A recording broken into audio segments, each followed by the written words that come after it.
भारत में पैदा किया है नर्मदा के तट पे कन्हैया ने, कुछ सोच समझ कर पैदा किया होगा कि जाओ।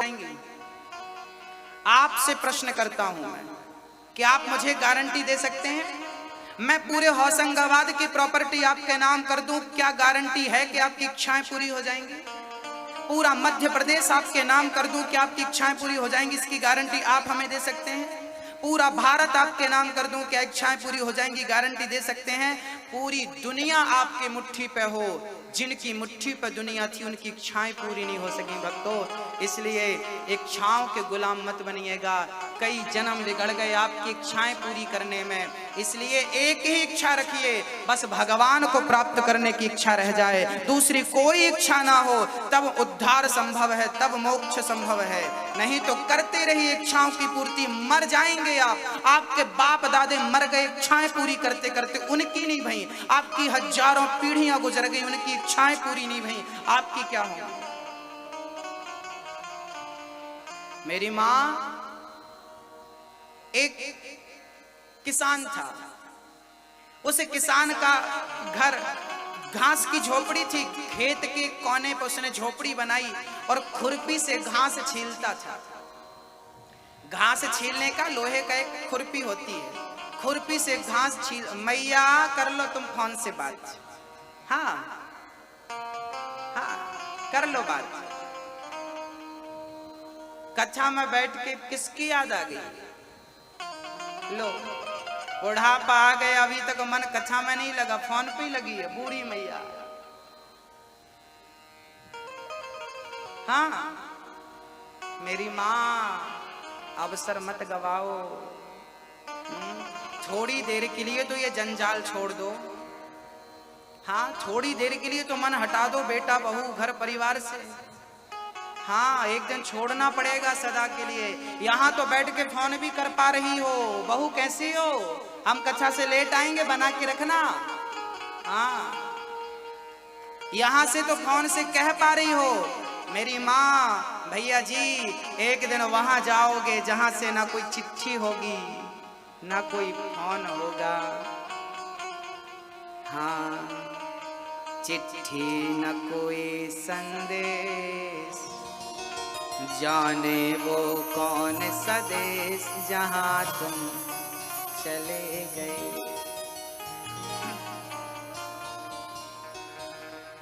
एक आह भरी होगी हमने न सुनी होगी, जाते जाते उसने आवाज तो दी होगी। उस वक्त कहाँ थे हम, हर वक्त यही है गम जहाँ तुम चले गए। एक दिन ऐसी जगह जाओगे ना चिट्ठी ना। चलिए कथा सुनते हैं। हाँ भक्तों, एक किसान था, उसकी झोपड़ी खेत पर थी, खुरपी से घास छीलता था, भगवान से प्रार्थना करता था विधाता मुझे इतना देना कि पेट भर रोटी खाता रहूं, शरीर में कपड़े पहनता रहूं, ज्यादा कुछ नहीं चाहिए।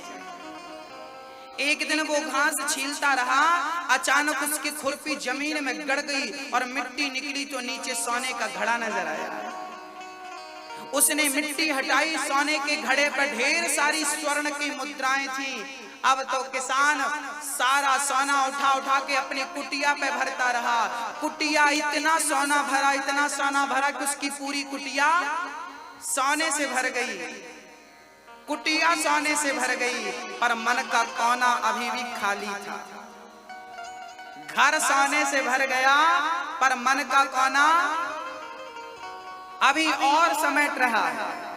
सोचिए, मैं आपसे प्रश्न करता हूं कि आपके पास जितना है, क्या आपका उतने से मन भरा?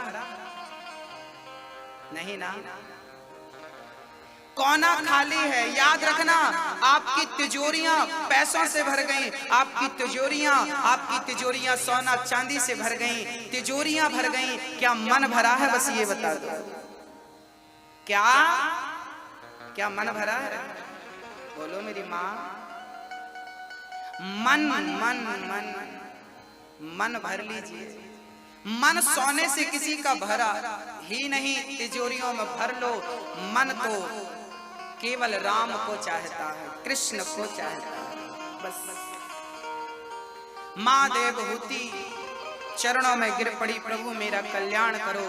तब कपिल भगवान ने कहा, तितिक्षवः कारुणिकाः सुहृदः सर्वदेहिनां, अजात शत्रवः शांता साधवः साधुभूषण। मैया जी, आपके आभूषण क्या हैं? क्या है?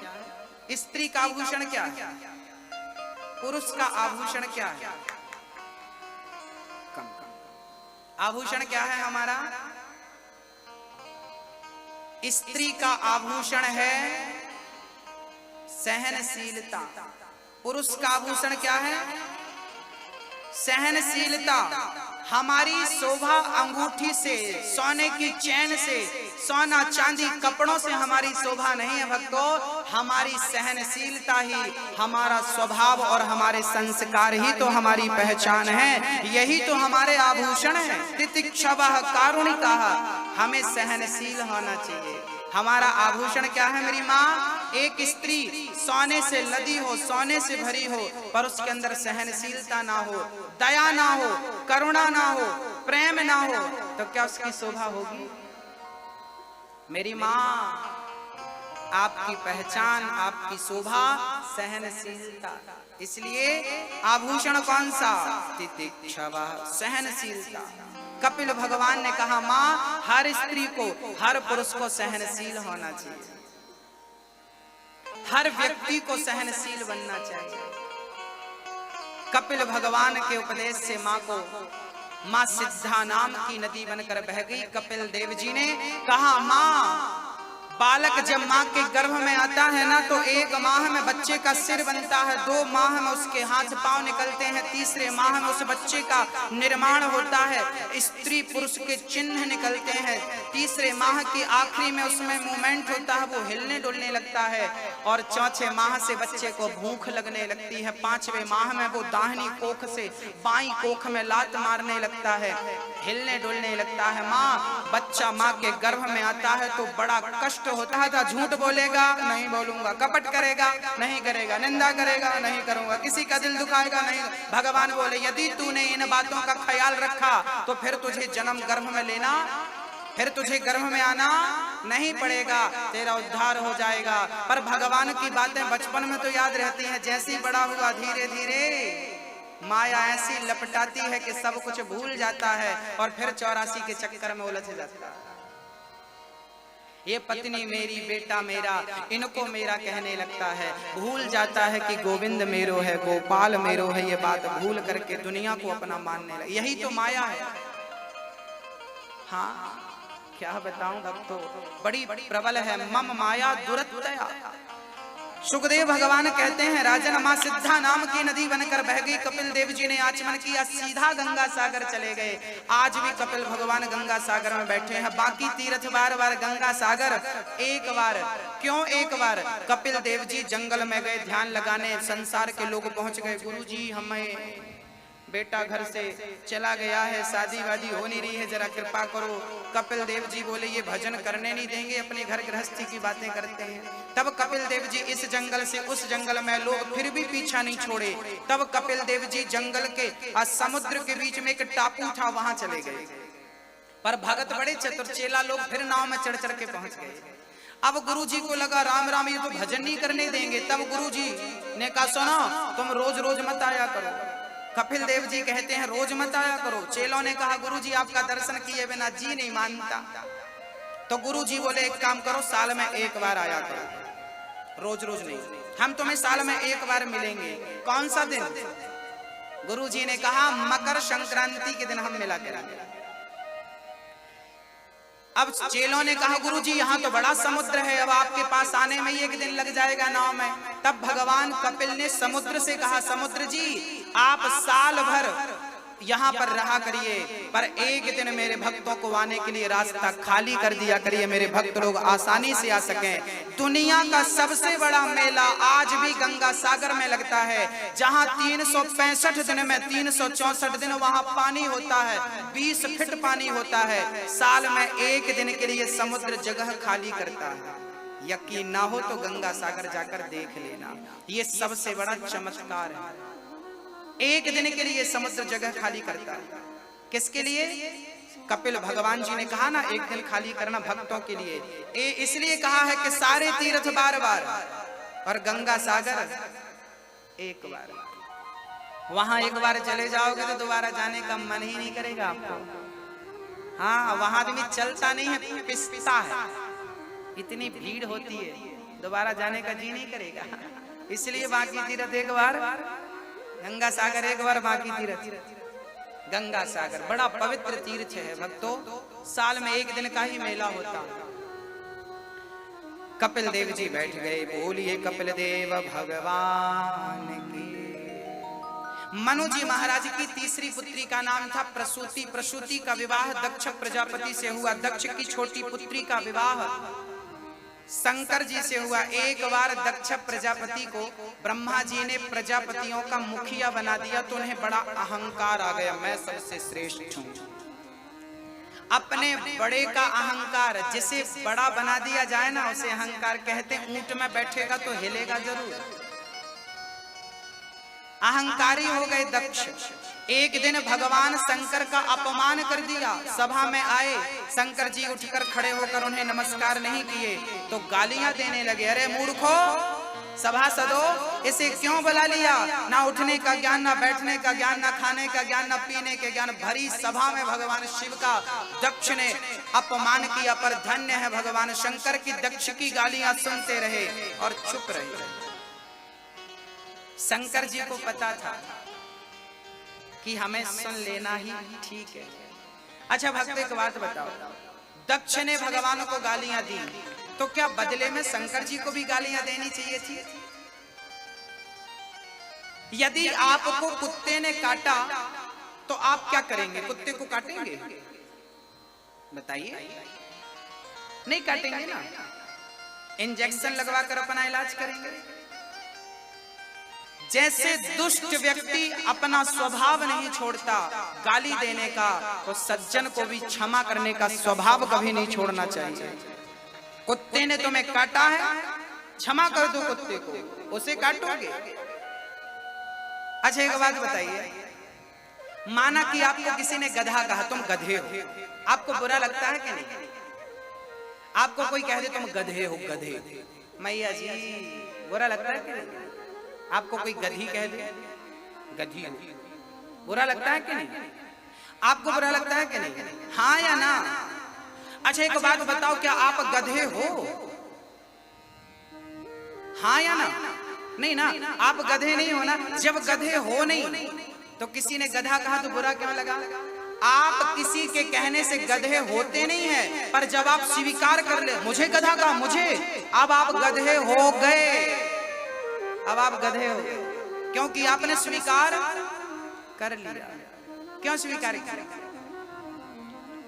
आपके फेसबुक में 2 ऑप्शन, जब आपको किसी ने फ्रेंड रिक्वेस्ट भेजी ना तो फेसबुक में 2 ऑप्शन होते हैं, या तो एक्सेप्ट कर लीजिए या तो कैंसिल कर दीजिए, होता है कि नहीं? आपको किसी ने गालियां दी तो आप उसकी गालियां एक्सेप्ट क्यों करते हैं? कैंसिल कर दीजिए ना। भैया तूने मुझे गधा कहा, तेरा गधा तुझे मुबारक हो, मैं गधा तेरा स्वीकार नहीं करता। तेरी गाली तुझे मुबारक हो, तेरी गाली मैं स्वीकार नहीं कर। चलिए एक बात बताइए, आप अपने घर पे चाबी ताला लगाते हो, लॉकर में, तिजोरी में, घर पे, तो क्या आप अपने घर की चाबियां पड़ोसी को दे देते हैं? भैया ये मेरे घर की चाबी है, फलानी जगह पे पैसा रखा है, चाबी आप ले लो, देते हैं? आप अपने घर की चाबियां किसी को नहीं देते, तो आपने अपनी चाबियां पड़ोसियों को क्यों दे रखी हैं? आपकी चाबियां पड़ोसी के पास है, पड़ोसी ने आपको गाली दी, आपका मुंह बिगड़ गया, गुस्सा, रात भर नींद नहीं आई, करवट बदलता रहा, आज फलाने ने गाली दे दी, आज फलाने ने गाली दे दी। मतलब पड़ोसी चाहेगा तो आपकी नींद खराब करे, पड़ोसी चाहेगा तो आपको गुस्सा करे, आपको गाली देगा तो आपका मूड बिगड़ जाएगा, गुस्सा आ जाएगा। भाई पड़ोसी गाली दे रहा है, आप गुस्सा क्यों कर रहे हैं? आपने अपनी चाबी पड़ोसियों को दे रखी है, अपनी चाबी अपने पास रखिए। कोई आपको गाली दे, अपमान करे, कुछ भी कहे, कहने दीजिए। उसके चक्कर में आप अपना स्वभाव, अपनी शांति मत खोइए। आप स्थिर रहिए समुद्र की तरह। हाँ, समुद्र में हजारों नदियां रोज मिलती हैं, क्या समुद्र में बाढ़ आती है? गंभीर रहता है। आपको कोई गालियां दे, सुन लिया करिए, कोई प्रत्युत्तर मत दिया करिए, चुप रहा करिए, सहनशीलता बढ़ाइए, नहीं तो ये मानव जीवन आपका व्यर्थ चला जाएगा। किसी के चक्कर में अपनी शांति क्यों खोते हैं भाई? खोना चाहिए क्या? हाँ या ना? तो आज से भगवान श्री कृष्ण ने शिशुपाल की कितनी गालियां सुनी थी? आज से आपको कम से कम 20 गालियां सुननी है पड़ोसियों की, कम से कम 20। क्या फर्क पड़ता है बताइए? क्या आप गालियां सुनकर छोटे हो जाते हैं? बताइए, क्या बबूल अपना स्वभाव कांटे देना छोड़ देगा? जैसे बबूल कभी अपना स्वभाव नहीं छोड़ता, जैसे गुलाब कभी महकना नहीं छोड़ता, ऐसे ही दुष्ट अपनी दुष्टता नहीं छोड़ता, तो सज्जन को भी अपनी सज्जनता कभी नहीं छोड़नी चाहिए। आपका काम गाली देना है, मेरा काम क्षमा करना। करिए ना। जब वो दुष्ट अपनी दुष्टता पर अटल है, तो आपको भी अपनी शांति पर, अपने संस्कारों पर अटल रहना चाहिए। हाँ या ना? पड़ोसी ने गाली दी, आपका मूड बिगड़ गया। क्यों बिगड़ गया भाई? आपकी चाबी उसके पास, वो जब चाहे घुमाए और आपका मूड बिगाड़े। अपनी चाबी अपने पास रखिए। सास ने अपनी चाबी बहू को दे रखी है, बहू ने कुछ कहा, सास को नींद नहीं आ रही, गड़बड़ गड़बड़। सास ने बहू को चाबी दे रखी है और बहू ने सास को चाबी। सास जब चाहती घुमा देती है, तो बहू को नींद नहीं आती। क्यों अपनी चाबी आपने दूसरों को दे रखी है? कहने दो ना जमाने को। हाथी चला बाजार, कुत्ते लगे हजार। क्या बिगड़ रहा है? क्या बिगड़ रहा है आपका? कहने दो, जमाना क्या कहता है। तुम्हें गालियां देता, देने दो ना। गालियां कोई, अच्छा एक बात बताओ, अभी यहाँ खड़ा होकर कोई मुझे गालियां देने लगे, तो क्या मुझे उसको गालियां देना चाहिए? यदि मैंने भी गालियां दे दी, तो उसमें और मुझ में कोई अंतर रह जाएगा? हाँ या ना? बोलो मेरी माँ। वो दुष्ट है, तो क्या उसके जैसा मैं बन जाऊं? ना, ना, ना। सदा मुस्कुराइए, बोलिए घी मैया, बोलो घी, देसी घी बोलो, डालडा मत बोलो, देसी घी, घी। स्माइल, प्रसन्न रहिए, बोलो घी मैया। भी नहीं, भी नहीं, घी, घी, घी, घी, घी, घी, घी। सास गालियां देना तो उसकी तरफ देख के मन में घी घी बोलते रहा कर, घी घी घी घी। बहू गाली दे तो सास को क्या बोलना चाहिए? घी घी घी घी। सास को लगेगा मेरी गाली का इस पर कोई असर ही नहीं है, बेचारी चुप हो जाएगी, कब तक अकेली भौंकेगी,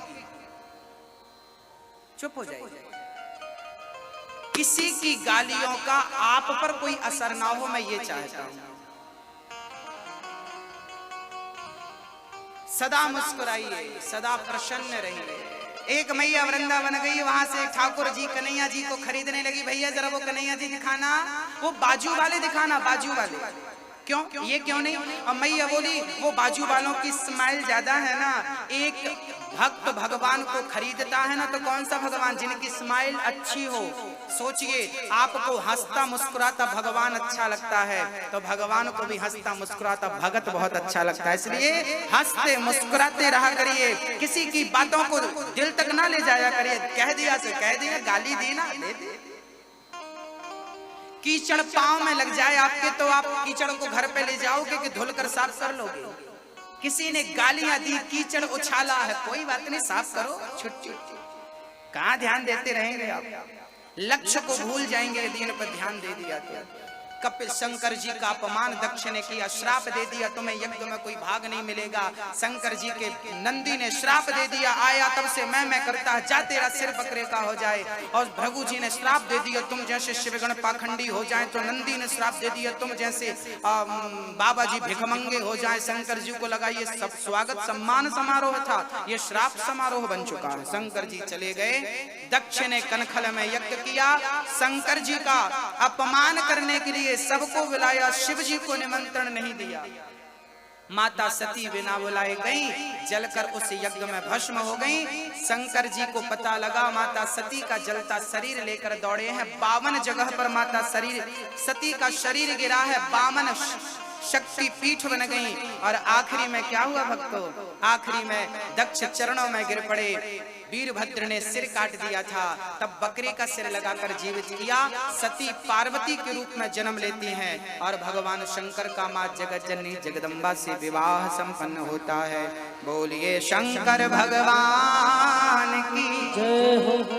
इस कथा से हमें क्या शिक्षा मिली कि हमेशा हमें शंकर जी ने अपने ससुर की गालियां सुनी कि नहीं, और वो भी भरी सभा में सुनी कि नहीं।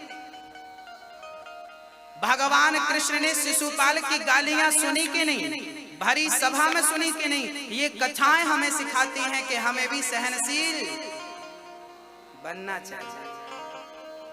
आजकल लोग सहनशील नहीं है, धक्का लग जाए तो मुंह बिगड़ जाता। सह लो ना भाई, होता है। हाँ, सहन करना जरूरी है।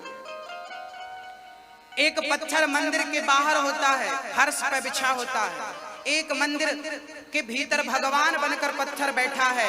एक दिन बाहर के पत्थर ने भगवान से कहा, यार पत्थर तू भी है, पत्थर मैं भी हूँ।